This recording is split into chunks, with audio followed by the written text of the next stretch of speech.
Hey, it's Lizette from Crochet Designs. I just wanted to do a quick video on how I use my how to use a stitch marker. Here's the one I have. I already did the magic ring, which I have a video for that, and I did one row to kind of show you the placement of the marker and how it works. So this was the first stitch of the second row that I did. So now I'm ready to start my new row. So I take this out,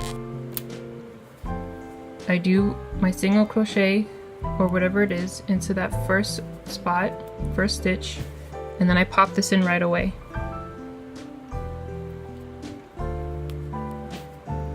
Okay, then I go all the way around.